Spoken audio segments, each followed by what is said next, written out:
तज्जयति परम ज्योति समम समस्तैरनंत परेयायै दर्पण तले विशकिला प्रतिफलति पदार्थ मालिका यत्र। रात्रि भोजन का त्याग क्यों करना चाहिए? इससे अहिंसा धर्म का पालन होता है और रात्रि भोजन करने से जीवों की हिंसा, द्रव्य हिंसा भी होती है और भाव हिंसा भी होती है। ये बात यहाँ पर श्री पुरुषार्थ सिद्धि उपाय ग्रंथ जी में आचार्य श्री अमृतचंद्र स्वामी जी महाराज विस्तार से हमें बताए हैं कि जो मन वचन काय से रात्रि भोजन का त्याग कर देता है वह निरंतर अहिंसा धर्म का पालन कर रहा है, और जो रात्रि भोजन का त्याग नहीं करता है उसके हिंसा पाप होता है। अब आगे बता रहे हैं कि यही मोक्ष का मार्ग है और इस प्रकार से मोक्ष को वे जीव प्राप्त करते हैं जो रत्नत्रय के मार्ग में लगे रहते हैं। श्लोक नंबर 135 दोहराएंगे। इत्यत्र तृतीयात्मनि इत्यत्र तृतीयात्मनि मार्गे मोक्षस्य ये स्वहित कामाः मार्गे मोक्षस्य ये स्वहित कामाः अनुपरतं प्रयतन्ते यान्ति ते मुक्तिमचिरेण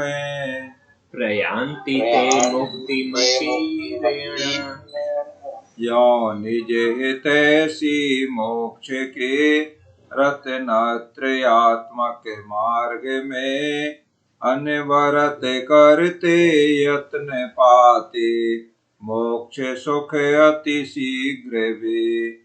इस प्रकार इस लोक में जो स्वहित कामा माने अपने हित के इच्छुक हैं, मोक्षस्य तृतीयात्मनि मार्गे मोक्ष के रत्नत्रयात्मक मार्ग में, तृतीयात्मनि माने तीन रत्न, माने रत्नत्रय जो है सम्यक दर्शन, सम्यक ज्ञान और सम्यक चारित्र्य, ये मोक्ष का मार्ग है। इन तीनों की एकता मोक्ष मार्ग कहलाता है। तो इस प्रकार जो मोक्ष के रत्नत्रयात्मक मार्ग में अनुपरतम माने सर्वदा बिना अटके हुए प्रयतन्ते माने प्रयत्न करते हैं। इस प्रकार मोक्ष के मार्ग में, रत्नत्रयात्मक मार्ग में जो बिना अटके हुए निरंतर प्रयत्न करते हैं, ते मुक्तिम अचिरेण प्रयान्ति, वे मोक्ष में अचिरेण माने शीघ्र ही, प्रयान्ति माने गमन करते हैं, उनको संसार के दुखों से मुक्ति मिल जाती है। मोक्ष की प्राप्ति होना माने संसार के दुखों से मुक्ति मिल जाना, कर्मों से छूट जाना। तो किसको मुक्ति की प्राप्ति होती है?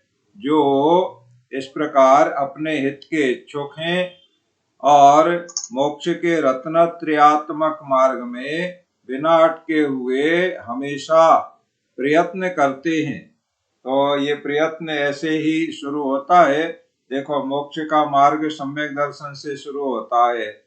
प्रारंभ में अभी ऊपर जो वर्णन परिग्रह पाप के प्रकरण में पढ़ लिए हैं कि सबसे पहले सम्यक दर्शन के चोर जो हैं मिथ्यात्व और चार प्रथम कषाय अनंतानुबंधी क्रोध मान माया लोभ, तो सबसे पहले इनको त्याग करें। इस प्रकार सम्यक दर्शन की प्राप्ति करें तो मोक्ष के महल की ये प्रथम सीढ़ी है, माने पहली सीढ़ी पे आपने पैर रख लिया। उसके बाद आगे बढ़ने का क्रम आता है। तो जो द्वितीय कषाय हैं अप्रत्याख्यानावर्णी क्रोध मान माया लोभ है, उनको त्याग करें। उनको त्याग करने से जीव देशव्रती बन जाता है, अणुव्रतों का पालन करता है। तो ये और आगे हम बढ़ गए थोड़ा सा, इसके बाद में और शेष कषायों को त्यागे तो फिर मुनि बन गए। इस तरह से और आगे बढ़ते गए। तो ये क्या है? सम्यक दर्शन हो गया और सम्यक दर्शन के साथ में ही सम्यक ज्ञान हो जाता है। उसके बाद जो आगे बढ़ने का क्रम है वह सम्यक चारित्र की क्रम में आता है। तो सम्यक चारित्र में पहले अणुवृत्ति हुआ, फिर महावृत्ति हुआ, फिर उसके बाद में और आगे आगे उत्तरोत्तर चारित्र को विशुद्ध करता जाता है। तो ये रत्नत्रयात्मक मोक्ष का मार्ग है। तो इसमें बिना अटके हुए जो निरंतर सदा लगे रहते हैं, प्रयत्न करते हैं, वे शीघ्र ही मोक्ष को गमन करते हैं।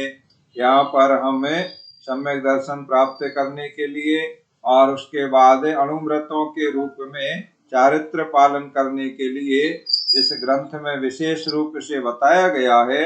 और आगे और जो शेष हमारा जो सकल चारित्र और उसके आगे का विशुद्धि का जो चारित्र का विधान है वो अन्य अन्य ग्रंथों में विस्तार से बताया गया है।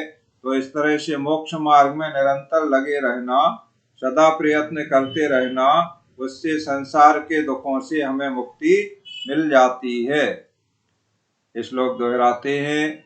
इत्यत्र तृतीयात्मनि मार्गे मोक्षस्य ये स्वहित कामाः अनुपरतं प्रयतन्ते प्रयान्ति ते मुक्तिमचिरेण।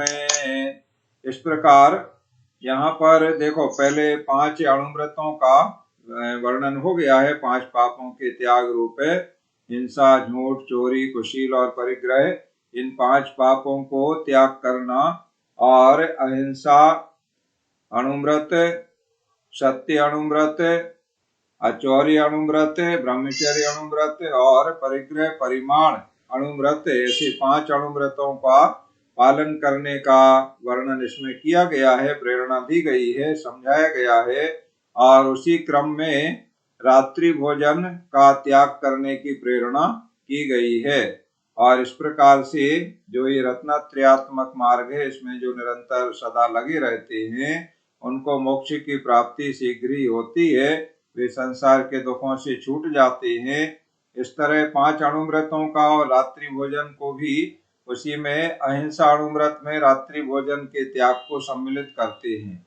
और हिंसा पाप रात्रि भोजन में भी करने में भी होता है। तो उसे यहाँ पर 5 पापों के साथ में ही वर्णन कर दिया है, क्योंकि उसमें भी जीवों की हिंसा होती है। और 5 अणुव्रतों में अहिंसा अणुव्रत का ही भाग है, इसलिए 5 अणुव्रतों के साथ में रात्रि भोजन और उसके त्याग के बारे में भी बता दिया है। इस प्रकार यहाँ तक 5 अणुव्रतों का वर्णन पूर्ण हो जाता है। अब आगे श्लोक नंबर 136 में कह रहे हैं कि अणुव्रतों का अच्छे तरीके से पालन करने के लिए, उसमें और गुणों की वृद्धि के लिए हमें 7 शील व्रतों का भी पालन करना चाहिए। किस प्रकार करना चाहिए? श्लोक दोहराइए। परिधय एव नगराणि परिधय इव नगराणि व्रतानि किल पालयन्ति शीलानि व्रतानि किल पालयन्ति शीलानि व्रतपालनाय तस्मात् शीलान्यपि पालनीयानि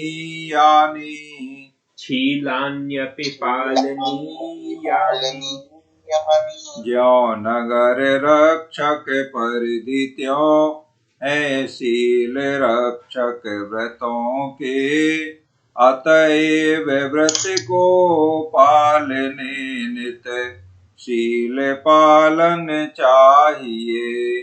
देखो किस तरह से उपमा देकर के यहाँ पर बताया जा रहा है कि निश्चय से परिधय एव, परिधय कहलाता है परिधि, जो परिधि मतलब कोट, किला, नगराणी नगरों की रक्षा करता है। परिधय एव नगराणी रक्षति, परिधय माने जो कोट बना देते हैं, किले के चारों ओर के जो बाउंड्री रहती है ऊंची सी, उसे कोट कहते हैं।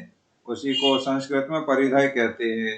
तो वह जो कोट है, उस कोट से क्या होता है? कोट में एक द्वार होता है या चारों दिशाओं में 4 द्वार होते हैं, तो वो द्वार से ही कोई प्रवेश कर सकता है। वह कोट इतना ऊंचा रहता है कि उसको लंघ करके कोई उस पर चढ़े और उस पार चला जाए, ऐसा संभव नहीं हो पाता है। बहुत ऊंचा रहता है और प्लेन दीवार जैसा रहता है, तो उस पर चढ़ना आसान कार्य नहीं होता है। उसके बाद भी अगर मान लो कोई चढ़ने की कोशिश करे वहां तक पहुंच के, तो और ज़्यादा सुरक्षा रहती है। पुराने किले आपने देखे होंगे, तो किले अंदर किला है, उसमें आवास मकान वगैरह सब बने रहते हैं और उसके चारों ओर ऐसा घेरा गोलाकार में है, तो गोले में या चौकोर जैसा भी है, तो उसकी एक दीवार जिसे कोट कहते हैं, तो वो कोट बना रहता है। और उसके बाद कोट के बाद में एक खाई बनी रहती है। तो खाई से क्या होता है, खाई भी काफी गहरी रहती है। गहरी से मतलब 20-25 फुट गहरी, इस तरह से गहरी रहती है। और उस खाई में पानी भी भरा रहता है। मतलब कितना सुरक्षा का इंतजाम किया जाता रहा है पहले। अब आजकल ऐसे निर्माण नहीं होते हैं। पहले जो किले बनते थे विशेष रूप से, उन किलों की सुरक्षा करने के लिए किले में राजा महाराजा और उनके सेना वगैरह, जो मंत्री वगैरह, इस तरह के जो विशेष अधिकारी होते थे और उनका परिवार, उनका निवास वहाँ होता था। तो उसकी सुरक्षा पूरी तरह से किस तरह हो, तो पहले तो किले के चारों तरफ कोट, और कोट के बाद गहरी खाई होती थी।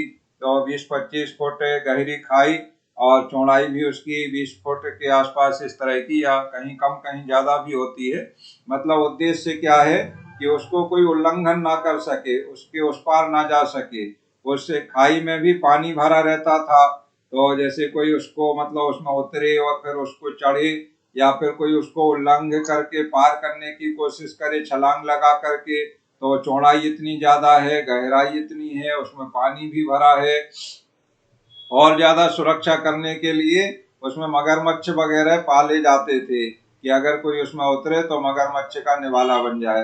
तो इस तरह से इतनी जबरदस्त सुरक्षा, और इतना सब होने के बाद भी कोई उसको पार कैसे करे। तो मान लो उस पर पुल बना दे कोई, तो पार कर ले। तो पुल बनाए, तो पुल बनाने के लिए कुछ उस पर लकड़ वगैरह इस तरह की कुछ डाले, तो इतना सामग्री लाए और फिर उस पर डाले, तैयारी करे। तो उसकी निगरानी करने के लिए जो कोट रहता था, उस कोट के ऊपर बुर्ज बने रहते थे, और उस बुर्ज पे संगीन धारी तोप वगैरह या इस तरह के अस्त्र शस्त्र लिए दिन रात 24 घंटे उनकी ड्यूटी रहती थी कि इस तरह से अगर कोई उल्लंघन करने की कोशिश करे तो तुरंत उस पर वो हमला करे, आक्रमण करे, चेतावनी दे, हटाए वहां से, नहीं माने तो उसको मार दे। इस प्रकार से तो इतनी जबरदस्त व्यवस्था सुरक्षा की रहती थी पहले। अब पुराने किलों में अभी भी देखने को मिलता है, लोग घूमने के लिए, देखने के लिए जाते हैं दर्शनीय स्थान की तरह। तो जिस तरह से कोर्ट के द्वारा किला या नगर की रक्षा होती है, रक्षा करता है, उसी तरह शीलानी, ये शील कहलाते हैं, 3 गुणव्रत और 4 शिक्षा व्रत, इनको 7 शील कहते हैं। तो ये जो 7 शील हैं, ये व्रतानी माने 5 अणुव्रतों का पालयंती माने पालन करते हैं या रक्षण करते हैं। इसलिए व्रत पालनाय, व्रतों का पालन करने के लिए शीलान्यपि पालनी, यानी इन 7 शील व्रतों का भी पालन करना चाहिए। क्यों करना चाहिए? क्योंकि इन 7 जो शील हैं, 3 गुणव्रत और 4 शिक्षा व्रत, इनसे 5 अणुव्रतों का पालन अच्छे से होता है, या उन 5 अणुव्रतों की रक्षा होती है। इसलिए इन 7 शील व्रतों का भी पालन करना चाहिए। रत्नकरण्य श्रावकाचार में भी इस वर्णन को आपने पढ़ा है। इसके पूर्व में जिन्होंने तत्वार सूत्र मोक्ष शास्त्र ग्रंथ पढ़ा है, उसमें भी 7 शील व्रतों का, उनके अतिचारों का वर्णन पढ़ा है। तो ये 7 शील व्रत कौन से होते हैं? 3 गुणव्रत और 4 शिक्षा व्रत। गुणव्रत में दिग्व्रत, देशव्रत और अनर्थ दंड व्रत, और 4 शिक्षा व्रत में सामायिक, रोषधोपवास, भोगोपभोग परिमाण और अतिथि संविभाग। अतिथि संविभाग को वैयाव्रत्य भी कहते हैं। इस तरह से नाम में थोड़ा सा अंतर भी दूसरे दूसरे ग्रंथों में है। किसी में देश व्रत को गुणव्रत में माना है और किसी में देश व्रत को शिक्षा व्रत में माना है। इतना ये अंतर थोड़ा सा देखने में आचार्यों का अपना अपना मत है, तो जो भी है, लेकिन है 7 नाम यही हैं: दिग्व्रत, देशव्रत, अनर्थ दंड व्रत, ये 3 गुण व्रत, और सामायिक प्रवेशोपवास, भोगोपभोग परिमाण और अतिथि संविभाग, ये 4 शिक्षा व्रत। इस तरह 7 शील व्रतों का भी पालन करना चाहिए। तो अब आगे इन 7 शील व्रतों का वर्णन विस्तार से चलेगा। श्लोक दोहराते हैं। परिधयेव नगराणि व्रतानि किल पालयन्ति शीलानि व्रतपालनाय तस्मात् शीलान्यपि पालनीयानि। इस प्रकार आज हमने 5 अणुव्रतों का वर्णन, रात्रि भोजन त्याग का वर्णन पूर्ण यहाँ पर किया है, और जो रत्नत्रयात्मक इस मोक्ष मार्ग में लगे रहते हैं उनको शीघ्र ही मोक्ष की प्राप्ति होती है, ऐसा निर्देश करते हुए अब 7 शील व्रत क्यों पालन करना चाहिए ये बात हमने समझ ली है। जिस प्रकार से किला या नगर की रक्षा या महल की रक्षा कोर्ट के द्वारा होती है, उसी प्रकार 5 अणुव्रतों की रक्षा इन 7 शील व्रतों के द्वारा होती है।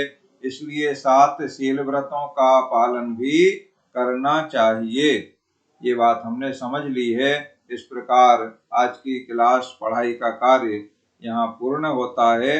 अब आप अपने प्रश्न, जिज्ञासा आदि समाधान कर लें।